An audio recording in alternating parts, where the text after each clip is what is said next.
अस्सलामु अलैकुम वरहमतुल्लाहि वबरकातुहू।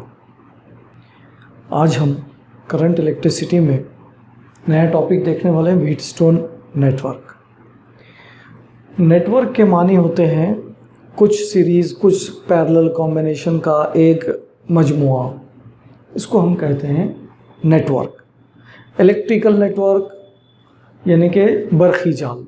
तो अब ये बरक़ी जाल में एक व्हीटस्टोन का जाल या व्हीटस्टोन का जो है बरक़ी जाल हम उसे कहना चाहिए, उसको हमें आज समझना है। वैसे तो ये बहुत आसान है क्योंकि इसमें 4 मज़ाहमतें इस्तेमाल हुई हैं, जो अगर हम इसका एक पहले रफ़ स्केच देखेंगे फिर उसके बाद हम इसके ओरिजिनल पोजीशन पर आएंगे।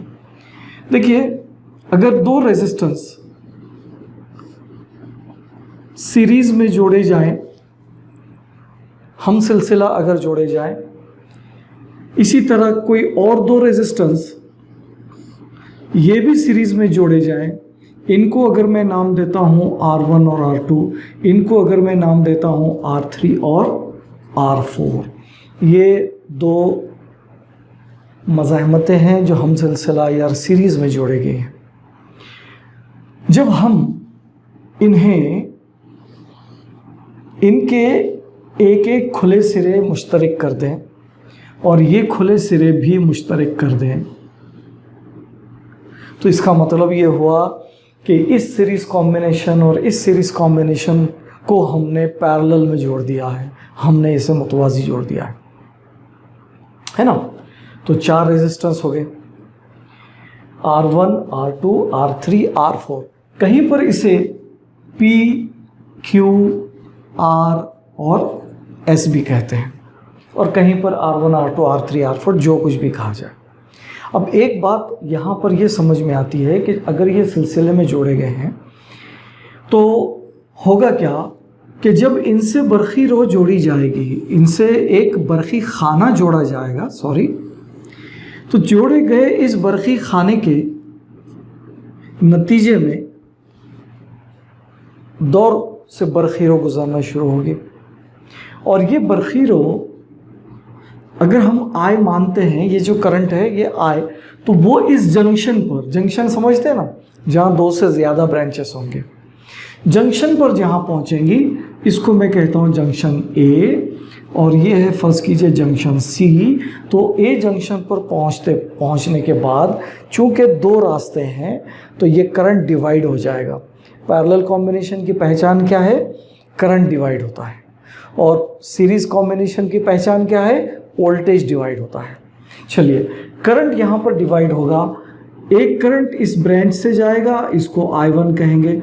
एक करंट इस ब्रांच से जाएगा, इसको हम या तो I2 कहेंगे या तो हम इसको I-I1 कहेंगे, यानी कि I का बचा हुआ हिस्सा जो I1 निकल जाने के बाद रह जाता है, जो भी आप इसे कहें।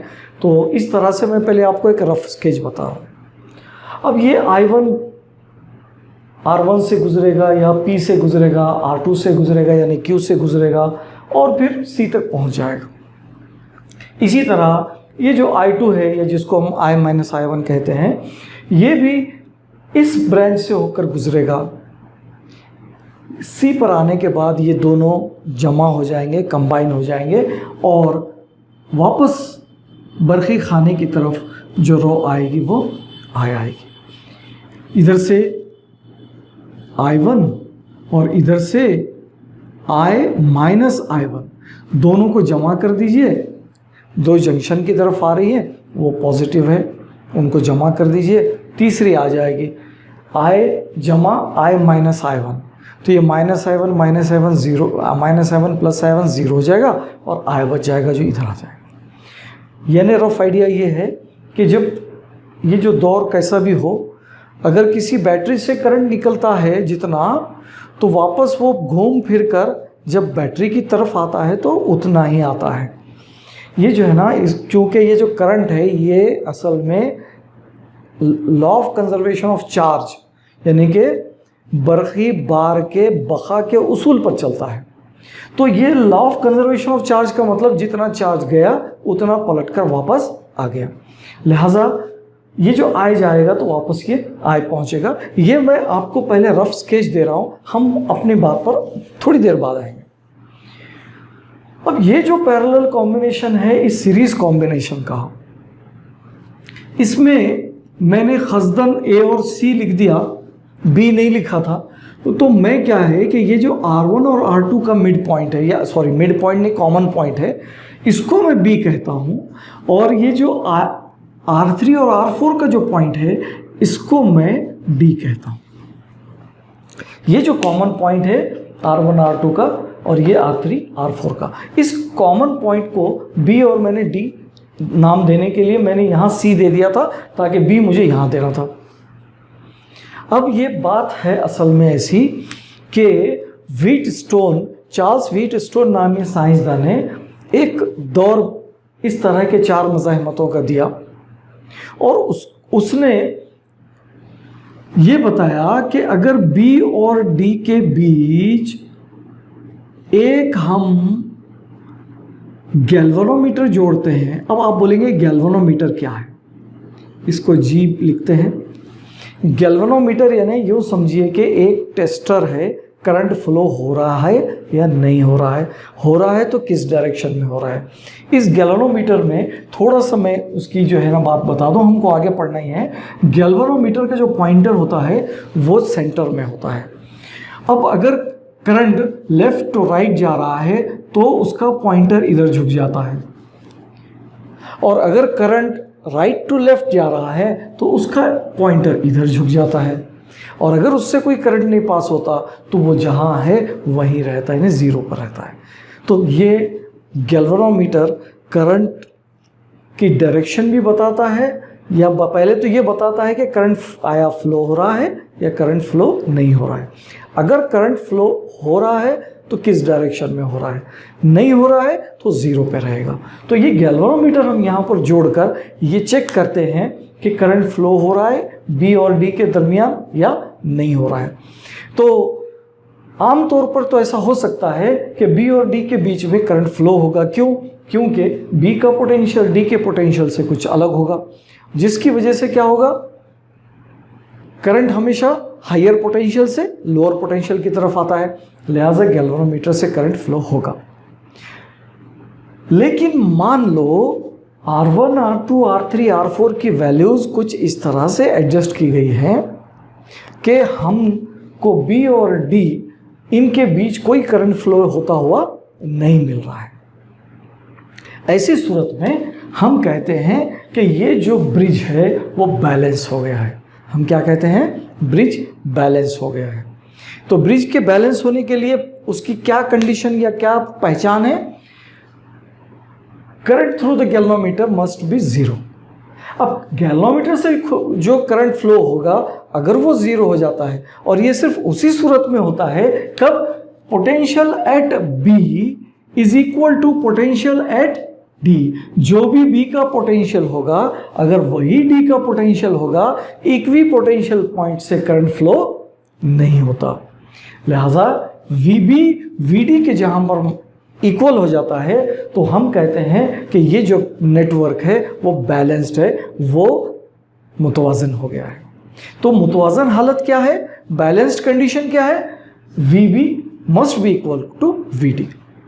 इस तरह जब ये दो इक्वल हो जाते हैं तो ब्रिज बैलेंस होता है, और इस बैलेंस्ड कंडीशन में गैल्वेनोमीटर सिर्फ यहां टेस्ट के लिए है।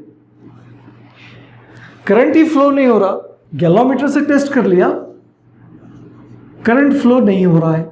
जब इधर से इधर करंट फ्लो नहीं हो रहा या इधर से इधर भी करंट फ्लो नहीं हो रहा, इसका मतलब क्या है? VB is equal to VD। आप गैल्वेनोमीटर चाहे यहाँ रखें चाहे आप इस गैल्वेनोमीटर को हटा दें, एक ही बात होगी। क्यों? करंट ही फ्लो नहीं हो रहा है। यानी फिर ये सिचुएशन आ जाएगी, अगर ये पोटेंशियल डिफरेंस इक्वल ना हो तो ही करंट फ्लो होगा। लेकिन हम इसके बैलेंस्ड कंडीशन पर डिस्कशन करना चाह रहे हैं। हम क्या चाह रहे हैं कि ये ब्रिज बैलेंस हो। तो बैलेंस कंडीशन के जो शर्त है जो वो है VB is equal to VD। इस तरह से हम इसको जो है बैलेंस करते हैं। और इसको बाद में हम मज़ीद थोड़ा सा आगे बढ़ेंगे तो हमको एक छोटी सी लेकिन बहुत ही काम की इक्वेशन मिल जाएगी, और उस इक्वेशन से हम बहुत आसानी से जो है इनमें से कोई एक रेजिस्टेंस अगर अननोन है तो उसको हम मालूम कर सकते हैं। चलिए हम अपने ओरिजिनल सर्किट की तरफ आते हैं। मैं इस ओरिजिनल सर्किट को यहाँ पर बनाऊंगा बिल्कुल इसी तरह जैसे कि यहाँ पर बना है। अब हुआ क्या है, एक पॉइंट ए है, मैं इस बी पॉइंट को यहाँ लिखता हूँ, ये जो सी पॉइंट है उसको मैं यहाँ पर, और ये जो डी पॉइंट है उसको यहाँ पर। तो दिखने में थोड़ा सा चेंज आएगा, बाकी सारी चीज़ें वो है। ए से बी तक एक रेजिस्टेंस है, ए से बी तक एक रेजिस्टेंस, ए से डी तक भी एक रेजिस्टेंस, ये ए, ये बी, ये सी और ये डी। उसके बाद बी से, तो ए से बी के बीच में कौन है, R1 है। बी से सी के बीच में कौन है, बी से सी के बीच में R2 है। ए से डी के बीच में R3, और डी से सी के बीच में ये कौन लगा है, R4। फिर बैटरी कहाँ पर है, ए और सी, ए और सी के बीच में एक बैटरी, और यहाँ पर एक की लगाई जाती है ताकि ऑन ऑफ कर सके। जैसे कि हम जानते हैं घर में भी हम बल्ब लगाते हैं, फ़ैन लगाते हैं, उसके साथ में की लगाते हैं कि हमको जब ज़रूरत हो तो ऑन करे वरना ऑफ रखे, तो इसीलिए ये की है।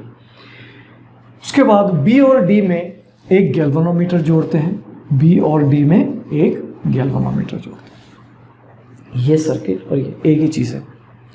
यहाँ से आई करंट आएगा और वापस घूम कर ये करंट आए इधर से इधर वापस हो जाएगा। क्लियर हो गया? इस तरह से ये हमारा इलेक्ट्रिकल सर्किट है। यहाँ भी एक हम की रख सकते हैं बताने के लिए, और वो की ऑन करेंगे या ऑफ करेंगे चेक करने के लिए। ऑन करेंगे तो गैल्वेनोमीटर डिफ्लेक्शन बताता है या नहीं बताता है, ऑफ करेंगे इस तरह से हम ये गैल्वेनोमीटर को भी यहाँ भी की बता सकते हैं। आमतौर से हम इसको डायरेक्ट जोड़कर ही रखते हैं दिखाने के लिए। चलिए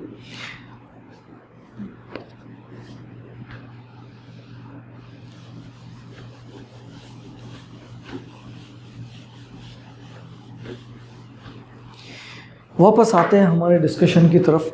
व्हीटस्टोन ब्रिज 4 मज़ाहमतें हैं जो 4 ज़िले के 4 ज़िलों पर होगी।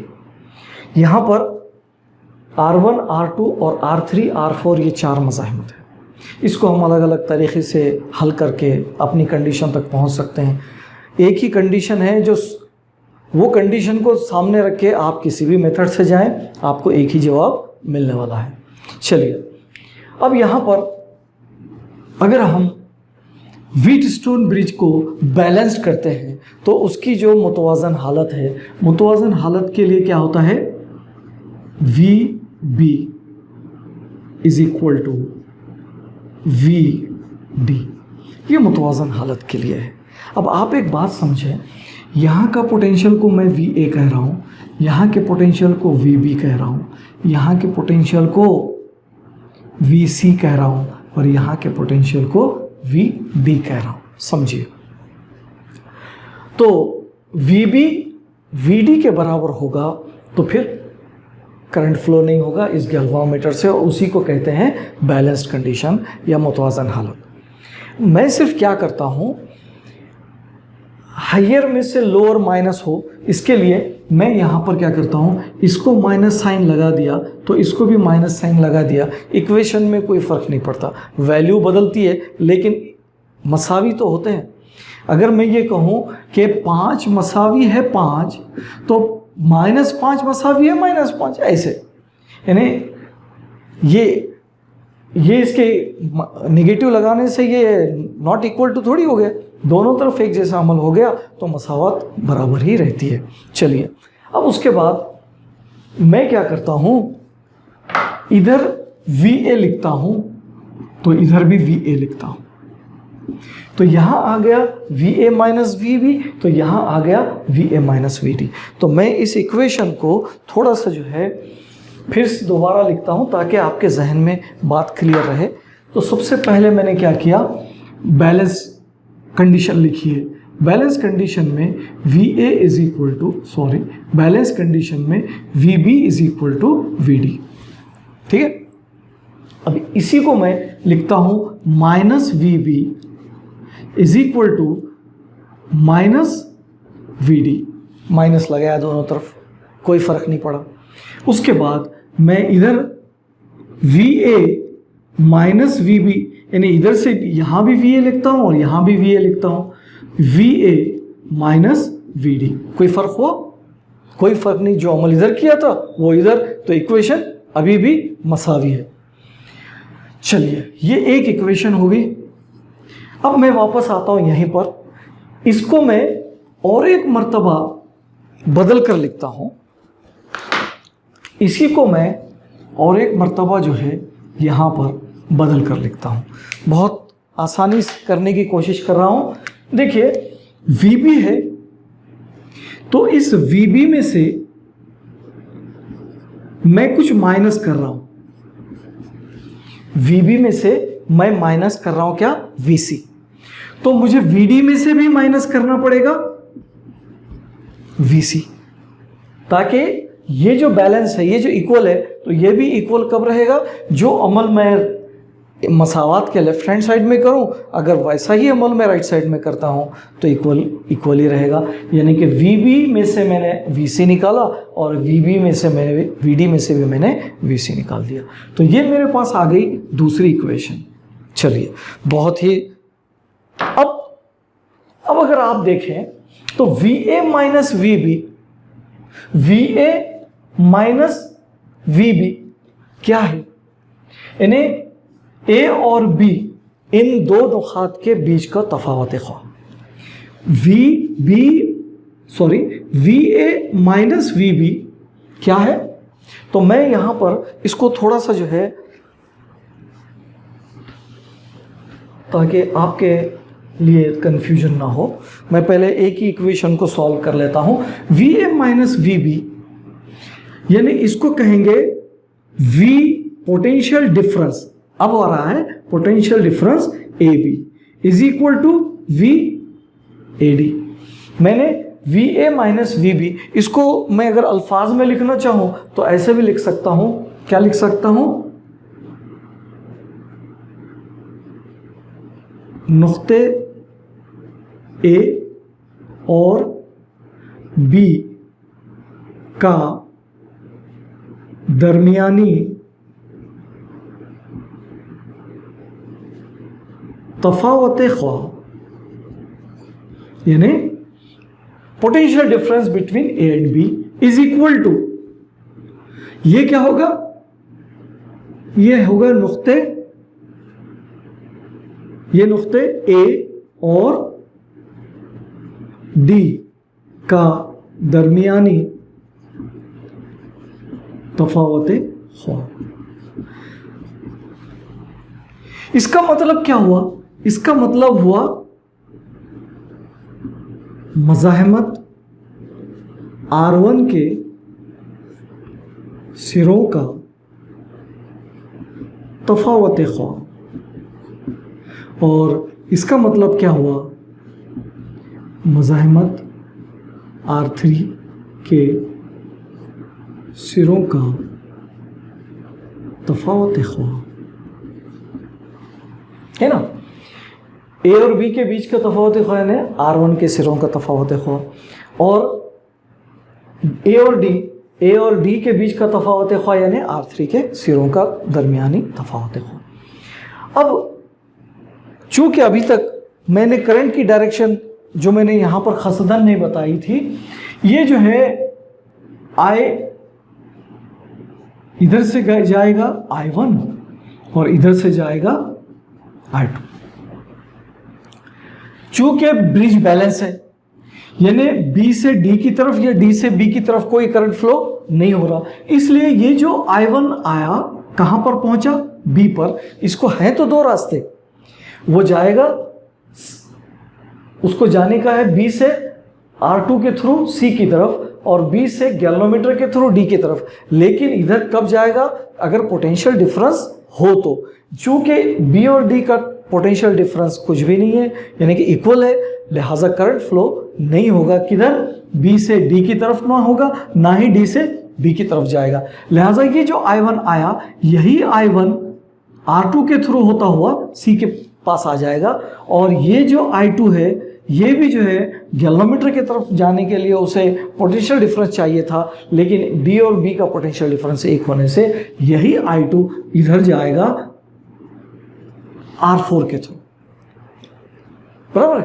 लिहाजा हम अब कहां पर होंगे, मज़ाहमत R1 के सिरों का तफावत ख्वा। ओहम का कानून सादा सादा इस्तेमाल कीजिए। R1 के सिरों का तफावत ख्वा यानी मज़ाहमत और उससे गुजरने वाली रो के हासिल ज़रब, यानी I1 R1 is equal to मज़ाहमत R3 से I2 गुजरा है तो दोनों का ज़रब I2 R3। ये हमारी इक्वेशन आई है।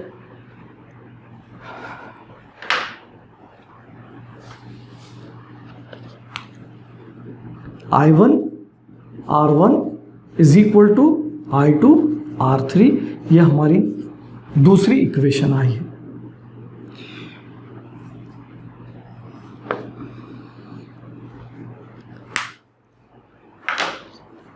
डिफ्रेंशिएशन के लिए मैं कलर चेंज करके लिखता हूं। यही बात VB is equal to VD, इसी को मैं यहां पर क्या लिखता हूं, VB माइनस VC, यानी VB में से VC निकाल रहा हूं, तो इधर भी मुझे VD में से क्या करना पड़ेगा, VC को निकालना पड़ेगा। VD में से मुझे इधर भी VC निकालना पड़ेगा।